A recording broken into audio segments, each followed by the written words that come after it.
The wind over the English Channel rarely rested. Day after day it swept across the gray water, pushing waves toward the rocky coasts of Britain and the long beaches of northern France. For centuries those waters had been both a bridge and a barrier between nations. In the summer of 1940, for they became something else entirely, a highway of war. In the early hours of June 6, 1944, that highway filled with ships. Battleships, destroyers, landing craft, transports, more vessels than anyone had ever seen gathered in one place. In their steel hulls rode an army whose mission would decide the fate of Europe. Soldiers stared toward the unseen coast of Normandy while engines roared and waves slammed against the sides of their landing craft. The invasion had begun. The landings themselves were only the first act. Every rifle, every artillery shell, every tank on those beaches carried a silent dependency. Fuel. Without gasoline and diesel, the tanks would stop, the trucks would stall, and the planes circling overhead would never leave their runways again. The Allied armies pouring into France were not just soldiers. They were machines, tens of thousands of them, each devouring fuel every hour. Planners had known this problem long before the first soldier stepped onto the sand. A single armor division could burn through enormous quantities of gasoline in a single day. Schumanns and half-tracks rolled across the countryside. Transport trucks hauled ammunition and food, and fighter planes patrolled the skies above the battlefield. Every mile deeper into France meant more fuel needed to cross the channel behind them. At first, the supply system worked as planned. The Allies had constructed artificial harbors off the Normandy coast, massive floating ports assembled from prefabricated sections. These temporary harbors allowed ships to unload cargo even before permanent ports were captured. Fuel arrived in drums, in jerry cans, and in tanker ships. Soldiers formed endless chains unloading supplies, while engineers built depots behind the beaches. But war has a way of ignoring even the most careful plans. In late July 1940, the American First Army launched a massive attack known as Operation Cobra. Bombers flattened German defensive lines and armored units surged forward through the gap. What followed shocked everyone. Instead of a slow, grinding advance through hedgerows, the German front collapsed. Allied forces suddenly raced across France faster than anyone had predicted. Columns of tanks pushed east. Infantry divisions marched through liberated towns. French civilians lined the roads waving flags and throwing flowers onto passing vehicles. The momentum was intoxicating, and it was terrifying. Every mile gained created a new logistical nightmare. The further the front moved from the Normandy beaches, the longer the supply lines stretched behind it. Fuel that had once traveled a short distance inland now had to move hundreds of miles through shattered roads and bombed railways. Before the invasion, the Allies had destroyed France's rail network from the air to prevent German reinforcements from reaching Normandy. The bombing campaign worked perfectly. German trains stopped running. Bridges collapsed into rivers. Rail yards were turned into twisted heaps of metal. But now the Allies faced the consequences of their own success. With railways destroyed and most major ports still under German control, trucks became the only reliable way to move supplies. Thousands of them. Endless convoys grinding along narrow French roads day and night. Soon those roads became choked with traffic. Convoys stretched for miles. Drivers waited hours for routes to clear while fuel tanks at the front ran dangerously low. Armored divisions were moving faster than the supply system could support. General George Patton, commanding the U.S. Third Army, grew increasingly frustrated. His tanks were tearing through German defenses, but every advance risked outrunning their fuel reserves. Patton once remarked that if he had enough gasoline, he could drive straight to Berlin. The problem wasn't courage or firepower. It was logistics. Allied commanders understood the danger. If the supply system collapsed, the advance would grind to a halt. German forces, though battered, could regroup and dig in along defensive lines. What had begun as a sweeping liberation could turn into another grinding stalemate like the trenches of the First World War. Something drastic had to be done.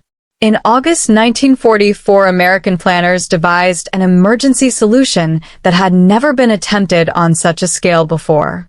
They would create a massive truck convoy system dedicated entirely to hauling supplies to the advancing armies. The operation was given a name taken from railroad terminology for urgent freight shipments: the Red Ball Express. Within days, thousands of trucks were gathered from every available unit. Mechanics worked around the clock preparing vehicles. Drivers were reassigned, many with little experience behind the wheel. Routes were mapped across northern France, linking the Normandy beaches to depots near the front. To keep traffic moving, engineers created a one-way road network. Certain highways were designated exclusively for supply convoys heading toward the front. Others were reserved for trucks returning empty to collect more cargo. Military police stood at crossroads directing traffic like air traffic controllers managing a chaotic sky. Then the trucks started moving. Engines roared day and night as convoys rolled eastward in long columns. Each truck carried something vital: ammunition crates, rations, spare parts, or drums of gasoline. Drivers followed strict spacing rules, keeping distance between vehicles while maintaining speed. The work was brutal. Many drivers spent more than 40 hours behind the wheel without sleep.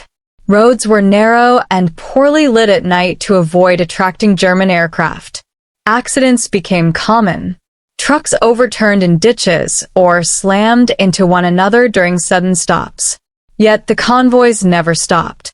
Most of the drivers were African American soldiers serving in segregated units. At the time, the U.S. Army still restricted black servicemen largely to support roles rather than frontline combat. The Red Ball Express became their battlefield. They drove through rain, dust, and darkness, hauling supplies across hundreds of miles. Their trucks carried the fuel that kept the Allied armies moving. French civilians quickly learned to recognize the thunder of Red Ball convoys. In small villages, people stepped aside as long lines of olive-drab trucks roared past, engines screaming and horns blaring. Some locals waved as the drivers passed.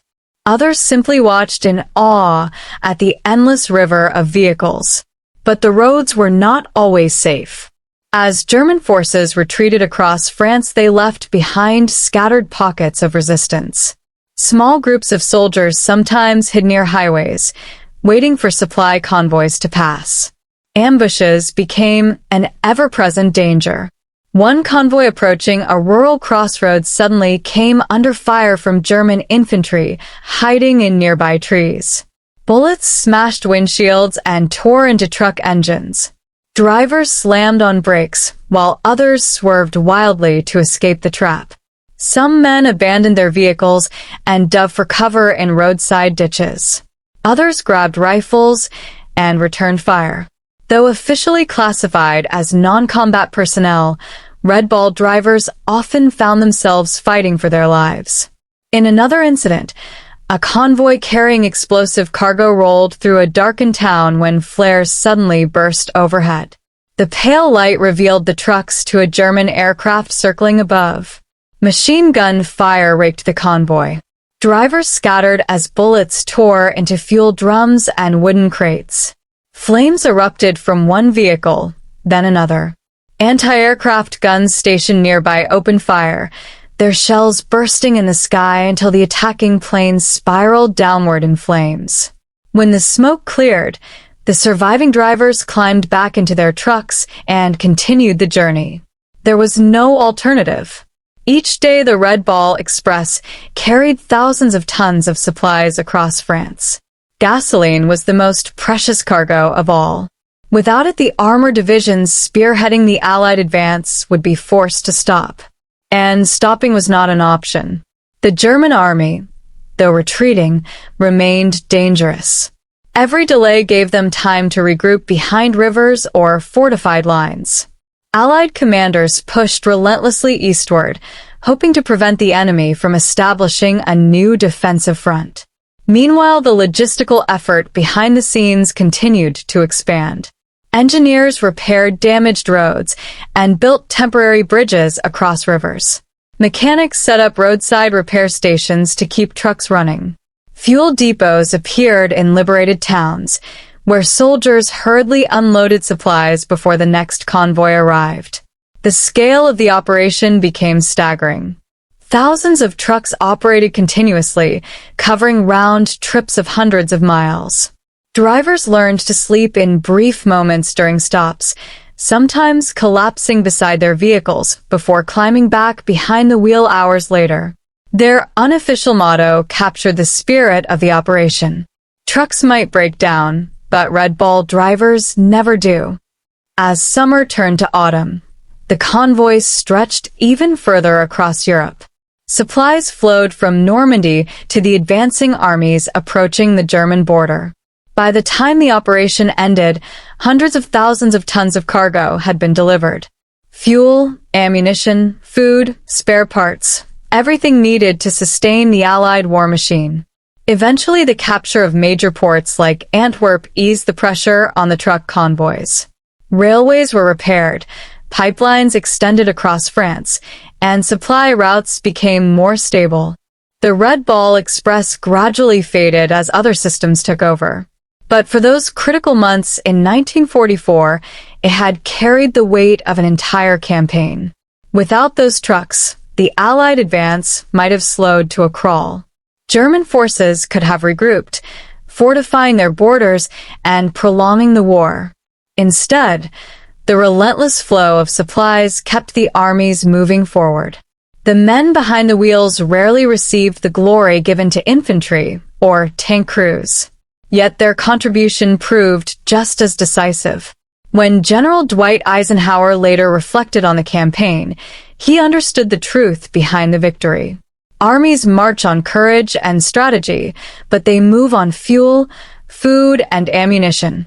And during the race across France in 1944, those lifelines rode in the backs of thousands of rumbling trucks driven by exhausted soldiers who refused to stop.